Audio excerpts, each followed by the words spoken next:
जैसा कि बच्चों आप जानते हैं, मैं आपको वृत्त से संबंधित क्षेत्रफल प्रश्न बैंक के प्रश्न हल करा रहा हूं। एक बार फिर से आपको याद दिला दूं कि इस पाठ में से वृत्त से संबंधित जो क्षेत्रफल है उसमें एक अंक के 2 प्रश्न आएंगे, 2 अंक के 1 प्रश्न आएंगे और इस प्रकार से कुल 4 अंक के प्रश्न आएंगे। बच्चों ये जो प्रश्नावली है ये बहुत आसान है, तो इसको आप अच्छे से कर लेना चाहिए आपको।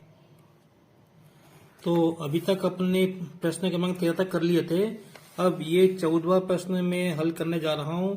इस आकृति में इस छायांकित भाग का क्षेत्रफल निकालना है और ये अपने पी क्यू आर दिया है। ये ओ केंद्र है, तो बच्चों देखो जब ओ केंद्र है तो ये क्यू आर क्या होगी, इसका व्यास हो जाएगी। ठीक है, जब ये व्यास हो जाएगी तो ये क्या होगा, पूरा अर्धवृत्त होगा। तो इस व्यास द्वारा इस वृत्त में परिधि पर किसी भी बिंदु पर जो कोण बनेगा वो 90 डिग्री का बनेगा।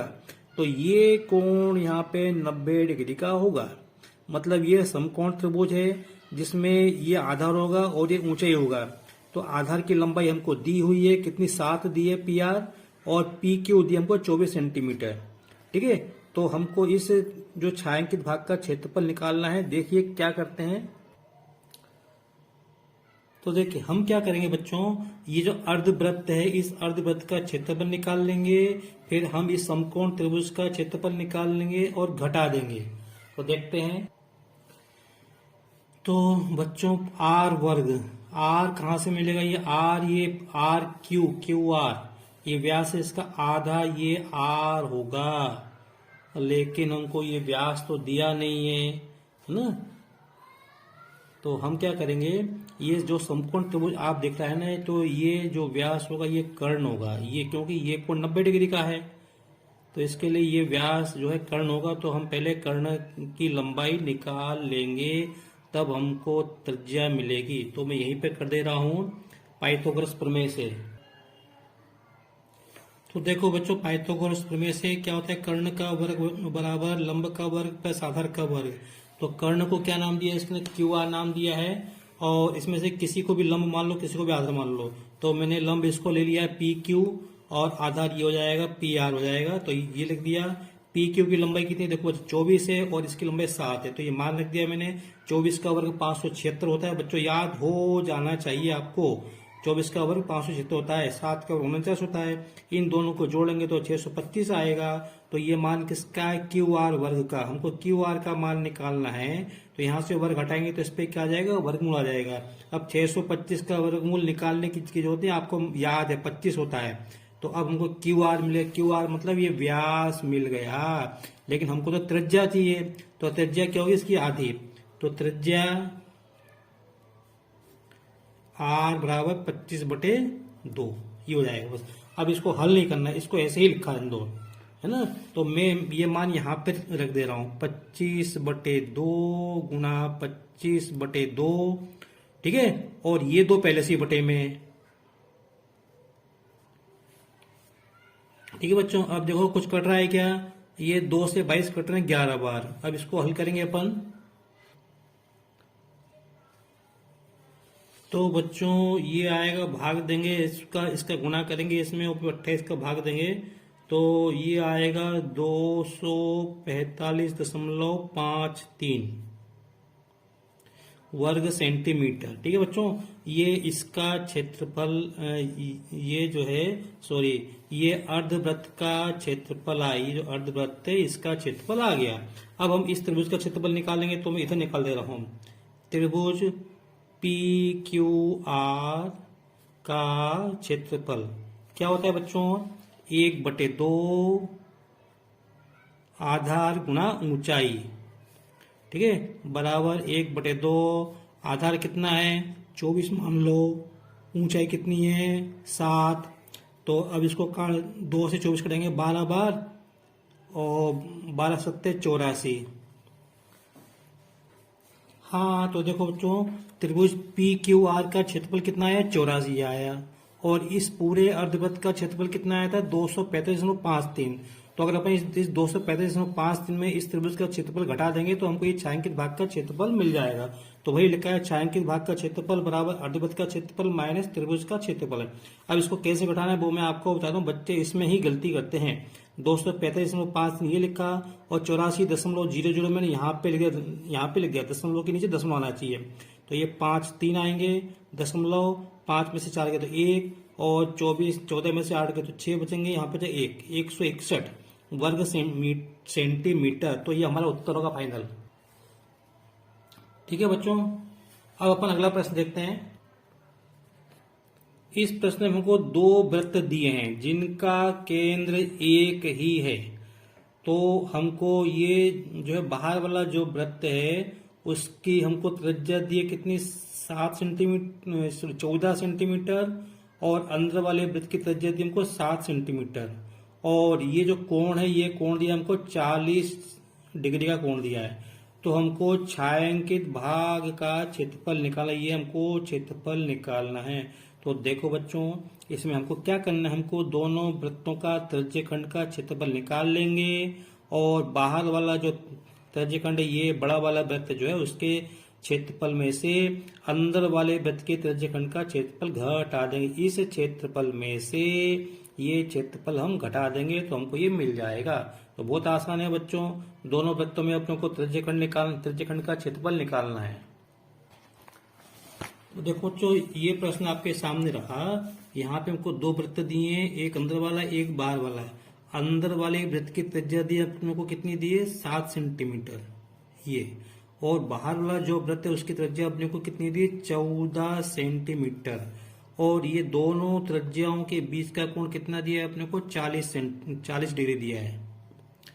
तो हमको ये छायांकित भाग का क्षेत्रफल हमको निकालना है। तो हम क्या करेंगे बच्चों, हम पहले ये जो त्रिज्यखंड है OAC इसका क्षेत्रफल निकाल लेंगे, फिर त्रिज्यखंड OBD का क्षेत्रफल निकाल लेंगे और घटा देंगे। ठीक है, तो दोनों के लिए त्रिज्याएं अलग अलग हैं लेकिन कोण वही है। त्रिज्यखंड AOC का क्षेत्रफल पाई r के स्थान पे 14 रखेंगे, क्योंकि वर्ग होता है तो मैंने इस पे वर्ग लगा दिया। थीटा के स्थान पे 40 डिग्री लिख दिया, बटे 360। ये बिंदी से बिंदी कट गई, ये 4 एकम 4, 4 से 36 9 बार कट जाएंगे। बस इसको अभी अपन ने क्या किया, इसको अपन ने ऐसे ही लिख दिया, पाई गुना 14 का वर्ग 196 बटे 9। अभी मैंने इसको काटा नहीं। ठीक है, अब मैं निकालता हूं त्रिज्यखंड BOD का क्षेत्रफल। तो त्रिज्यखंड BOD का क्षेत्रफल सूत्र तो बच्चों वही लगेगा, लेकिन यहाँ पे त्रिज्या बदल जाएगी। तो इसकी त्रिज्या कितनी है, 7। तो पाई के स्थान पे पाई रखा, r के स्थान पे 7 का वर्ग गुणा 40 बटे 360। इसको हल किया और 4 से 36 9 बार कट जाएंगे, तो ये आएगा 7 का वर्ग 49। तो 49 पाई बटे 9। अभी मैंने हल नहीं किया, ऐसे ही। अब बस इसमें से ये घटाना है। तो छायांकित भाग का क्षेत्रफल, तो बच्चों देखो नीचे हर समान है तो ऊपर की संख्या सीधे घटा सकते हैं। तो 196 में से 49 घटा देता हूं, मैं आपको देता हूं 196 में से 49 घटाना है। ठीक है ना, तो कितना आएगा, 16 में से 9 गए तो 6 बचेंगे, 7 बचेंगे। ठीक है, यहाँ बचा 18, 18 में से 4 गए तो 14, 147। तो ये हो गया 147 पाई बटे 9। बस बच्चों अब क्या करना है, यहाँ पे 147 गुना पाई का मान को 22 बटे 60 और 9 पहले से ही है। ठीक है, अब देखो ये 7 से 147 कट जाएंगे, 7 एकम 7, 7 दूनी 14 और 7 एकम 7, और ये 21 और 9 3 से कट रहे हैं, तो 3 त्रिका 9 और 3 सत्ते 21। अब क्या बचा, 22 गुणा 7 मतलब 22 सत्ते 154 बटे 3। अब इसमें भाग देना है, तो मैं भाग दे के भी आपको बता देता हूँ। यहाँ पे रफ काम में 154 में 3 का भाग देंगे तो 3 पंजे 15, घटाया तो 0 आएगा, उतारा 4, और अब 3 का भाग 4 में एक बार जाएगा, तो 3 एकम 3, तो शेष पर बचा कितना, 1 बचा। अब अंक नहीं है तो दशमलव लगाएंगे यहाँ पे, यहाँ 0, 3 त्रिका 9, बस। तो ये आएगा 51.3 वर्ग सेंटीमीटर ये जो है इसका क्षेत्रफल आएगा। ठीक है बच्चों, अब अपन अगला प्रश्न देख। इसमें अपने को एक वर्ग दिया है, ABCD एक वर्ग दिया है जिसकी भुजा कितनी 14 सेंटीमीटर, ये भी 14 सेंटीमीटर, ये भी 14 सेंटीमीटर, चारों भुजाएं। ठीक है, तथा APO और BPO ये अर्धवृत्त हैं। तो हमको छायांकित भाग का क्षेत्रफल निकालना है। देखो बच्चों, ये दोनों वृत्तों की त्रिज्या समान है। ठीक है, तो इसलिए इनका क्षेत्रफल भी क्या होगा, बराबर होगा। तो इस अर्धवृत्त का क्षेत्रफल निकालेंगे और उसका दुगुना कर देंगे। प्रश्न है कि इसका क्षेत्रफल निकालने के लिए हमको त्रिज्या मालूम होनी चाहिए।